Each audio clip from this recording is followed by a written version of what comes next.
Hey everyone, and welcome back to the channel. In this video, we're going to show you how to disable or hide the sidebar on single posts in WordPress blocksy.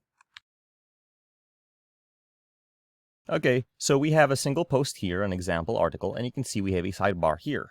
Let's say you didn't want to have a sidebar for whatever reason, like it took too much space up, or you just don't need it and you want your readers, your viewers to focus on the content.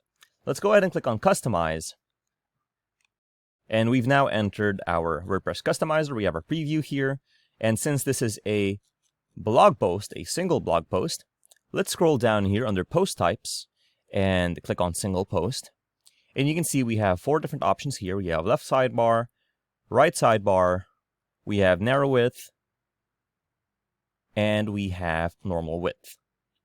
Okay, now we'll just go ahead with normal width and decide on this. And if you wanted to end here, you could.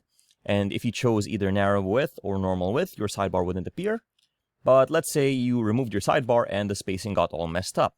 Let's go back up here under General Options, and click on Layout, and we can change the width, the maximum width of our site, our content area, how high it is, and to change our container widths, and so on and so forth, just to make sure that disabling our sidebar, we can readjust our spacings. So we're happy with that. Let's click on Publish to save our changes. Okay, one last time, let's double check.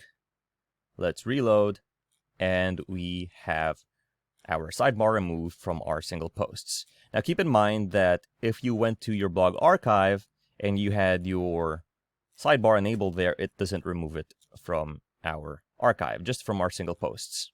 So if you found this video helpful, please leave a like, comment, and subscribe to our channel, as it really helps us out with the YouTube algorithm. Show this kind of video to other nerds like us. Thanks for watching, and we'll see you on the next one.